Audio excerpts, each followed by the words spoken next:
This is Partner Relationship Management, the ultimate channel sales podcast. Welcome to another episode of the Ultimate Channel Sales Podcast. I'm your host, Paul Bird. So on today's episode, we're going to delve into the 5 principles of successful partnerships and look at the 4 dysfunctions preventing successful partnerships from growing. And we'll look at how you can start implementing these today. Today's guest has spent nearly a decade as the general manager of partner strategy at Microsoft, accelerated revenue growth for several companies leading to successful valuations and acquisitions, and was awarded Partner of the Year award as a channel chief for a billion-dollar ISV. Today, he's the founder of Ultimate Partnerships, a consultancy helping partner organizations drive greater result, and the host of the Ultimate Guide to Partnering podcast. He's on a mission to help organizations do and discover partnerships better. He's here today to talk to us about the 5 principles of successful partnerships and how to avoid dysfunction. Please welcome Vince Menzione. Vince, great to have you on the show. Absolute pleasure to have you as a guest. Paul, my pleasure. Honored to be a guest here today. So thank you for having me. So let's talk a little bit about your background. What's kind of been some highlights of your career in the channel space so far? Well, I've described my career as 4 successful business transformations.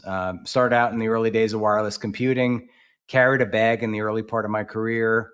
I was asked to start a new business unit. So my background was in enterprise selling, and I'd worked with alliance partners and built credibility and trust through these alliance partnerships. But this organization required me to build a channel from scratch. Built out a channel strategy with some successful resellers and influence partners and grew the business exponentially. We grew from 0 to about $30 million in 26 months. And we were the growth engine of the company. And then Microsoft recruited me to be the general manager for the US public sector partner business. So for almost a decade, I led what became a $4.6 billion ecosystem at Microsoft across partners of all types. And a friend of mine, a business coach, said, hey, you'd be great at doing a podcast on what you know and love, partnering. So hence Ultimate Guide to Partnering was born almost 6 years ago. And we have now surpassed 165 episodes, been on a tear with that. I started up consulting and then started Ultimate Partnerships, the consulting firm. Been doing that for several years. Went back inside for 2 years. At the C-suite, many times organizations failed to align and drive the right set of results for successful partnering. And so I specialize in that area. I specialize primarily with independent software vendors or SaaS software vendors to help their organizations better aligned, understand what the principles of successful partnering are, and then also their subsequent channel strategies. That sounds very interesting and very valuable as well. So let's get to today's topic. How did you come up with these successful principles that we're going to talk about, and how did you start to recognize some of the dysfunctions? Yeah, so I've always carried this set of beliefs and principles, right? And it's funny how I'm a big fan of Stephen Covey and the 7 habits, and principles are universal, right? There's a lot of tactics we do, but I started thinking about what are the things that are universal across partnership in general. I had a set of beliefs and operating principles around those. And I think about these principles as, both the internal principles or victory and also the partnership victory. I look at them from two sides of the equation. And what I found and what I said earlier is that organizations struggle internally. The CEO might say some platitudes around what makes successful partnering, or they might say, yeah, we're committed to partnerships. But internally, within the 4 walls of the organization, are they walking the talk? Are they applying investments? Is the mindset of the organization right? Is there a commitment at the executive level across the organization? Is there accountabilities across the leadership team and the rest of the organization? So what the C-suite says up here and what the sales organization, marketing organization do down here, sometimes are incongruent. They're not attached and related. So how do we get that internal victory right? And so we have some principles around that. We have the mindset, the executive commitment, and having a vision and value first strategy for partnerships. And then, you cross over from the internal victory to the partnership victory. And then what are the things you apply to the partnership, the set of principles that make the partnership stand out? One of them is applying maniacal focus to the partnership, really I intently love that working. term. Yeah. I love that term, Well, maniacal focus. you really do. You need to think about this. And I found that organizations failed because they'd have the great meeting, right? I would sit at the other side of the table as the GM of Microsoft, and I would meet with all these partners. They come to the meetings, and we'd host all these big meetings, all these QBRs, and we'd have executive briefings at all of our big events. We'd have this, with the PowerPoint slides and all the great talk and the happy talk and the kumbaya and everything else that goes on, the Barney conversations, I guess is what we would say. And they'd walk out of the room and then nothing would happen because they didn't apply the maniacal focus, right? There was crickets. So you really need to say, what is it? What are the objectives that we need to drive against? How are we going to measure those objectives? What are the milestones? And what's the timeline to get there? Simple goal setting or OKR, whatever you want to call it, applying that to the business and measuring it weekly, daily, weekly, monthly across the business, and measuring it with your partner. Like, get in the room and say, what are we doing right? And have candid conversations. Like, it's okay to have an aggressive and diplomatic conversation about what's working, what's not working, as long as you're respectful of each other's positions and you're moving to the same objective, that North Star you're trying to get to. So applying that maniacal focus. Brand Now, and story. you'd also said that kind of the maniacal focus, the commitment should be on one thing. How Yes. do you get so many stakeholders to focus on, one thing? Is there a process or an exercise that you take them through? Yeah, you need to peel back. You need to peel back about the one thing. I like to call, how do you stand out as a shiny quarter in a bucket full of shiny quarters? What's that one thing that you do better and differently than everyone else? You might be an ISV competing with 10 other ISVs and use Microsoft as an example in their ecosystem. And that, what's the one thing that you do differently? Like, why should the sales team pay attention to you? So you need to get, that's part of your branding and your story, right? What is that one thing? How do you stand out? What does success look like? Why should I care? What's in it for me, right? The WIFM conversation for a sales rep to want to engage with you and your team. So yeah, we need to get down to that. That's part of it. It's part of the exercise we do with the marketing teams when we do the workshops, is to come up with that, or to kind of not so much come up with it. They know what it is intuitively, but they're maybe not peeling it back. And I find so many times organizations, when you look at their website, they've got all these capabilities and expertise, and it's just like, I can't, show me the one thing that you do better and different than everyone else, right? I want to get there as quickly as possible. So yeah, we work on that. That's part of the branding and story part of the principles. And then it's about delivering results. And co-selling is not always for the faint of heart, right? Sales organizations, sellers in general, well, let's just call it what it is. I mean, sellers are very much independent sometimes. Sometimes they're control freaks and they want to do it their way. And getting to work together with another seller is not always intuitive to how people have been trained to sell in their past, right? Very true. Some people know how to do it. They came from organizations that were partner led or partner assisted, but you got to get there. And so how do you show up? How do you operate together as a unit to go after an opportunity? How do you think about the opportunity holistically? And know that there's, not only is there not only one decision maker at the customer level, but there are several other layers. There are the 5 seats at the table. There are other influencers coming into this decision process, and ensure that you've covered your bases with all of those decision makers. So that's an important part of the exercise.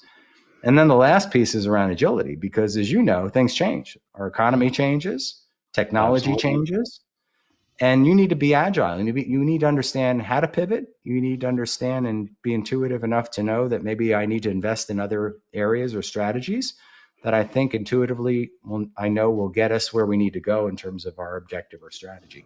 So that agility is the last component of a successful partnership. So you mentioned something there, that kind of mindset of togetherness, and you hear a lot about that in coaching and development, mainly, how the mindset really plays the greatest role. So, from your perspective, why is that kind of mindset so important when you are establishing and accelerating partnerships? It harkens back to when I was at Microsoft, Hmm. and I was there during the Bomber days, the Steve Ballmer days, and Yep. I was there during the early Satya days. And what a marked difference, right? So during Steve Ballmer, we were competing with everyone. Like we're fighting 100 battles and trying to win every category. And Satya came in, and first thing he did is we each got a copy of a book by Carol Dweck called Mindset. Talked about the difference between a fixed mindset and a growth mindset. He introduced a coach, Dr. Michael Gervais, who's been a guest on my podcast. He'll be back again pretty soon for his third interview, and he's a mindset expert. And then he changed the compensation models. And no longer were you rewarded for competing with everybody. Right? Every divisions competed with one another for resources, for compensation. Teams competed with one another. Individuals competed with one another. So he changed the mindset. Fundamentally, that's how he shifted it. I think from a mindset perspective, an organization needs to think growth mindset, forward-leaning mindset, infinite mindset, like it's an infinite game. We're not playing to the end. And scarcity mentality versus abundance mentality also enters the conversation on mindset, right? Having the Hmm. right abundance mentality towards what we're trying to do, having a partner-led mindset, in fact, or a partner-assisted mindset, partner mindset in general. So that's how I think about mindset and how organizations need to think. We're fortunate enough, you and I being in the movement we're in right now, we're starting to see more talk about this. Like a couple of years ago, nobody was talking about it. Now there's several people, thought leaders are coming out and saying, hey, we need to help the C-suite understand this. They need to understand what partner-led or partner-assisted growth looks like. And in fact, you can't do it alone. And so mindset needs to change in an organization. Mindsets are fixed based on where people came from, Hmm. what their past success looked like. And we tend to gravitate to our old history and our past as we move from organization to organization. So many times the C-suite, as an example on mindset, the CRO might be used to just hiring another 100 salespeople and dialing for dollars. That was the old way of doing things. The CFO would say, we're just going to put money here. Why would we put money towards partnerships? And the CEO, again, also driving that. So that, getting that mindset across the C-suite is just so fundamental to success. Now, you've also said that companies that don't have a partner-friendly culture, that these are dysfunctional organizations. How do people get out of having that, being in that kind of stuck way of doing things in the past, where maybe it was direct only or just not channel friendly whatsoever, so they can move over to having this kind of mindset of togetherness with their partners and getting focused on that success. Yeah, I think first off, you have to recognize that there are some dysfunctions in the organization, right? We call the four dysfunctions, and at the bottom of this is trust, right? Trust is embedded in everything Hmm. across the organization, and getting trust right is super important to success.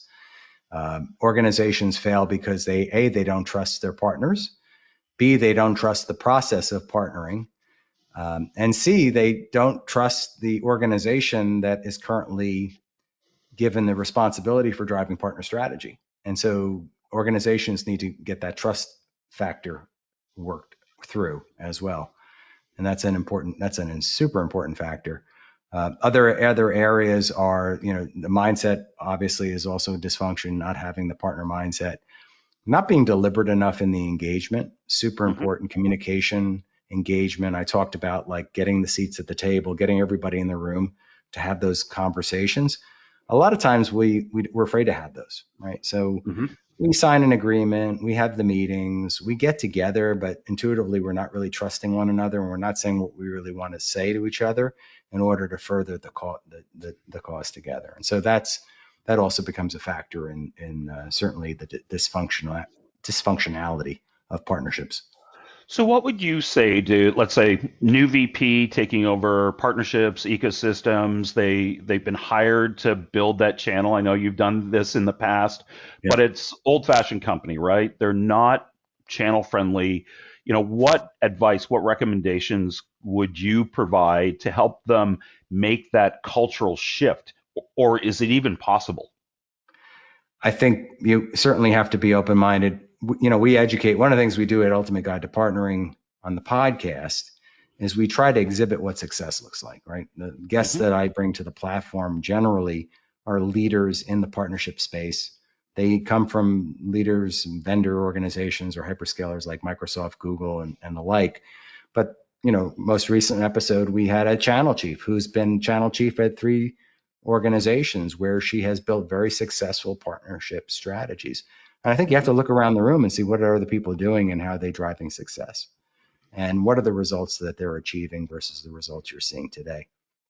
I mean, it's easy to see today that we're going through a little bump in the economy. Organizations are also recognizing that it's harder. People aren't answering the phone. Cookies are being blocked by our platforms. And so Yes. we have to find new ways to go to market and new ways to influence customers. And I have guests like Jay McBain on the podcast. He's been a 5-timer on the podcast. And we talk about some of this evolution of the ecosystem strategy. So educating people to what success could look like, bringing resources to bear to help drive that, helping them see. We start off with a SWOT analysis. We want to help them understand. I'll interview the executive team. I'll interview their partners, and we come back with a readout that says, this is what your current state looks like. This is where your strengths, your weaknesses are, your opportunities, and your threats. Simple Mm-hmm. business 101, but it's a way to Absolutely. frame out the conversation to get them think anew about how they should pursue this new strategy. So then you also mentioned this concept of shared vision. So as part of this shared vision as it relates to partnerships and ecosystems, what are some of the activities that, that new, head of VP of channel can take to create this shared vision so we've got something to focus on?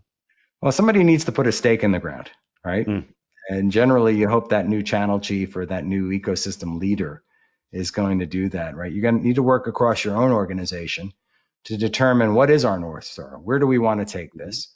And then get agreement from, in the case of an ecosystem play, maybe there is a chief partner, a hyperscaler partner like a Microsoft or a Google that you're aligned to, and get alignment across your partner ecosystem that this is what we want to go drive together. People mhm, will align to that. Certainly, we all vision drives, does a lot of things. It inspires us, mhm. it coalesces us, and helps drive our behavior in the right way, right? So if we know this is the intention and this is where we want to go, it helps align both your own organization as well as your partner organization. And so many times I'll come to the meeting and we've got both sides both sides of the table, and nobody knows what the vision is. Like, what is the vision for this? What are we trying to do in 3 years, right? Like, we're having all these meetings, we're doing all this talk, we're trying to drive tactics, but nobody can tell me in the room or articulate, like, what's the vision for success look like? Yep. What does success look like? Now, do you think it is more challenging to get internal buy-in on a vision or buy-in from the partner network? It's a good question. It depends on where the internal organization is in terms of its journey and its mindset, as Hmm. well as the partner ecosystem. I think it's probably easier to get the partner ecosystem aligned than it is to get your own organization aligned. If, in fact, your organization suffers from fixed mindset, doesn't have executive commitment, and hasn't thought through its vision and values that it's trying to drive across. So, if you've done all those things up front, then certainly it's equal that both sides are driving towards the right. Now, you also dropped a nugget there, a beautiful one on the constant and consistent communication. So, as you look at this, is there more strategies when it comes to this communication that are more effective than others? And how do you combat the dysfunction of like poor communication or ultimately the worst, no communication? What steps can people do to improve that? So show up well. Show up for your meetings well, and this starts at the top and it works its way down to co-selling. at the leadership level, show up for every meeting with a very concise view. Hmm. I I have actually like one or two slides that I generally use as templates with my clients. That takes them through like this is what we agree to, and maybe it's only one, two, or three objectives that we want to drive against. These are the key results we want to achieve, and this is what success looks like. This is what's left to get to green, and this is the accountability, who owns it. And there's also Hmm. another accountability exercise we go through. And then when you even get down into the field level, show up well and in those conversations. Sellers meeting for the first time, like if I meet you, I want to understand, Paul, why should I work with you? Well, show up with Hmm. that one slide. It's a brag slide, it's an infographic, and it says, Paul Bird Enterprises has done X number of business with our company, has driven this number of wins. If I work with Paul and his organization, I can achieve this result against my quota, against my scorecard. And so show up well in the field level as well as you do in each of the meetings. Be very deliberate in your engagement and don't assume that the other side already knows. Oh, that's great advice. What about how do you combat, or what steps can you take if you've got poor communication? How can you fight the dysfunction if you're joining an organization and they just have a culture of either being just non-communicative at all, or it's like pulling teeth. I've worked for organizations like this, so I'm curious to see what suggestions you have to get people out of that rut. First of all, find an organization that doesn't exhibit these traits would be my first suggestion. But if you're already in one, I would coach my leadership. I would take them to the dance, so to speak, so they could see where it's working in other organizations. I'd invite them to listen to great podcasts like yours and mine. I'd invite them to go to conferences where they'll hear from other leaders about what Yeah, success looks like and what other organizations do to be successful. So you have to work with your leadership team in order to help them be successful and to see the light. The good news is more and more organizations are seeing the light than even just a few years ago, and so that's a good thing for all of us that are in the partner roles in these organizations. for sure. Now, again, I'm kind of going back. You also mentioned agility. Now, as being a success criteria, a lot of organizations have the head count, but that doesn't always mean they're agile. So, how can a business be more agile? Are there any low-hanging fruit that partner teams can leverage there? Well, agility is very situational, right? Mm-hmm. So I'll give you an example of when I was at Microsoft. We had traditionally invested in the old days in device partnerships and systems integrators and traditional channel partners. Mm-hmm. And then this thing called the cloud happened. And all of a sudden we were building these clouds, right? We built a government cloud in the business I was involved in running. And all of a sudden we had to sell, reads and speeds. And so I pivoted the business. I pivoted Yeah. the business from these other partnerships that I knew intuitively were going to work, whether I had partner development managers on, they were self-sustaining. I took a bunch of resources and I moved them into a recruit motion. And we Mm-hmm. went and recruited a whole bunch of new partners. Uh, One market in particular was healthcare. That was a high growth Mm-hmm. market. There was a lot of new innovative SaaS technology out there. And we went aggressively and grabbed a bunch of those partners and brought them to the Microsoft cloud, the Azure cloud. That's one example of pivoting. Another example of pivoting is in fact, I just spoke with him just recently, a good friend who owns a partner business. He was a systems integrator. And that type of business is low margin business. He Mm-hmm. found a solution in a particular vertical market and recognized that there were really no competitors.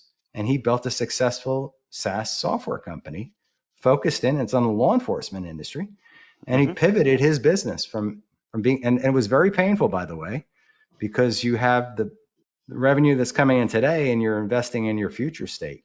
So you have to think through that whole agility and that pivot process to do it successfully. And as you know, any of the companies that have moved to the cloud, Adobe was one of the first examples of an organization, a company that moved its product to subscription. it was very painful for Adobe in the beginning, and they've Yeah. reaped the rewards since. Their stock accelerated in growth over the last few years. So pivoting is, again, very situational, but you need to think through, like, where is the business going? How do I need to move my resources, my money, my people to drive the most optimal results for the business? And And the where do risk I invest? reward. Yeah, And the risk reward, right? Because you make that pivot. You talk about the SWOT analysis right at the start. You decide that you want to make that change and go from, I've got a guaranteed distribution path for pushing boxes out the door. Now I'm going to move this to a subscription that renews monthly or annually. Like, yeah. that's jumping off the cliff. At a fraction of the annual revenue monthly, then I was, Exactly. getting those annual contracts up front, paid up front most of the time. So. Is there anything that you can do as a channel lead to empower your partners? If you're making these changes at a business level, and having this great foresight to be able to make these changes, is there any way that trickles down into the partner network itself, where you can empower them to a degree? Absolutely. I mean, platforms like yours help drive some of that process, right? Hmm. Once you've put that stake in the ground and you said this is where we're going to go the business, then you need to inform, you need to educate, you need to drive the investments into the business in the right way to drive the right behavior to drive the results that you look or wish to achieve. Right. Hmm. So all of those things need to happen, right? And your investment in your resources, how you think about your partner ecosystem, educating, enabling, supporting, and rewarding. So I think through each of those is certainly how you ignite your channel to be successful. And then another nugget there, and I was listening to one of your podcasts, and there was a line that you said that was absolutely beautiful around the concept of trust. You said trust is the oxygen within a partnership. And I couldn't Yes. agree with that more. So, suggestions on how organizations can be top performing and provide the trust and transparency, everything that people are looking for, right? So, suggestions on how you can communicate that, any strategies you can go through. Trust is you earn trust over time. You exhibit trustfulness or trustworthiness, and over time, by exhibiting the right behaviors, you create trust, right? So it's not something, it's not tactical. It's it's more strategic, and how you exhibit it both within your own organization and across to the other side of the table as part of that metaphor to the partner to build it. And there are all the things that you do that are the right set of principles to go do that, right? I come back to Stephen Covey and the 7 habits and some of the things that he talks about in his work. But yeah, that without the trust, the oxygen sucked out of the room, and that can happen pretty easily. Unfortunately, it happens way too often in within partners. I actually had a conversation, a podcast just a couple weeks ago, talking about kind of the how to lose a partner in 30 days, and that was exactly what was behind it is the absence of trust. Taking a deal direct, having that short-sightedness. My approach has always been just transparency. I don't hide anything. I show it all, and if people have questions, I've got answers. So that's the approach I've always taken to making sure that there's clarity. But I just that phrase that it's the oxygen within a partnership, because that the visualization that drives is without it, it's gone. Yeah. It's And you gone. reminded me, as a tactical leader building a channel, you've got to over pivot on abundance. You have Mm. to share opportunities. You have to really help the partner be successful up front and build the trust, build the relationship so that they come back again and again and again. I think about an example where when I was starting up that government sector and we had not sold to any of the military, but there was this conference I went to and I went in the room and these leaders, these colonels were all in the room talking about this one organization. And I recognized that they were a key influencer and systems integrator that could drive the success of my offering. And I got the meeting with them. Well, we helped build their business. We gave them opportunities first. And then ultimately they brought us in the room and we met with those colonels and we, yielded the rewards of a lot of successful years of growth and strategy and revenue together.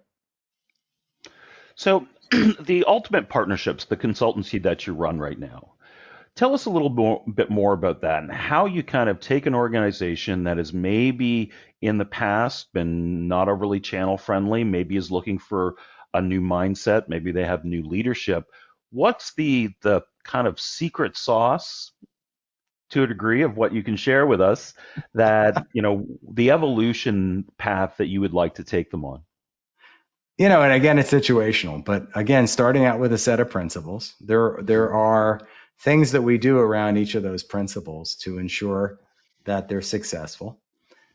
Moving to a mastermind is allowing us the opportunity to come in the room and do a lot more up front and do it in a shorter period of time to accelerate success versus me coming in the room and, following them along for a period of time. But, we cover off on mindset.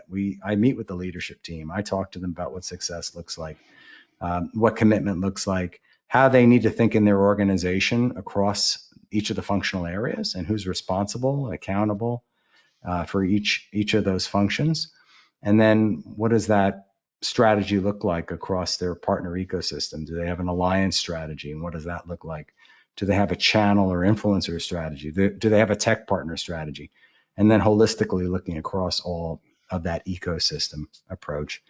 And then applying the principles across the organization, getting to branding, getting to co-selling, driving the right set of results, showing up for those partners in the right way so that they can be successful.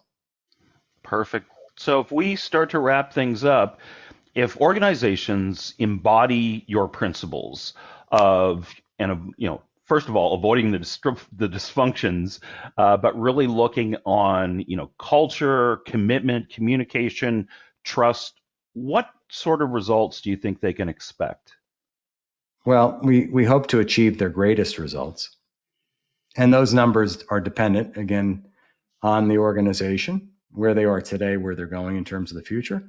We generally see, upticks of 30, 40% growth over a period of time, whether it be 6 months, a year, 2 years of working together, and achieving their top status with a tech partner like Microsoft, or just growing their channel and building their channel strategy across their organizations. So if somebody wants to learn more, they want to listen to the Ultimate Guide to Partnering, your podcast, what's the best way for them to find you? So we're on all of the major platforms, Apple, Spotify, Amazon, Google, and ultimateguidetopartnering.com is our website. It'll get you to each of the podcast episodes. There's a search feature. You can search through all the 165 plus episodes that are out there. And you could reach out to me at vincem@ultimate-partnerships.com. Well, all right, Vince, thank you so much for being a guest on the show today. It's been a pleasure having you. Paul, been my pleasure. Thank you. I love what you're doing. You've been just driving a lot of excitement and enthusiasm through your podcast and your work. And podcasting is not for the faint of heart. So my applause to you for all that you put into this. It's a really quality podcast. Thank you. Perfect. Thanks so much, Vince. Thank you. All right, guys, thank you for listening to the Ultimate Channel Sales Podcast. Please don't forget to join us next time. For more information, please visit channelsalespodcast.com. If you haven't already, please like and subscribe to our podcast. And if you enjoyed this episode today, please leave us a 5-star rating. From the Apple Podcast app, just select our show, scroll down to the rating and review section, and click Write Review. And don't forget to share with your friends or professional network, anyone who'd enjoy it. See you next time on the Ultimate Channel Sales Podcast.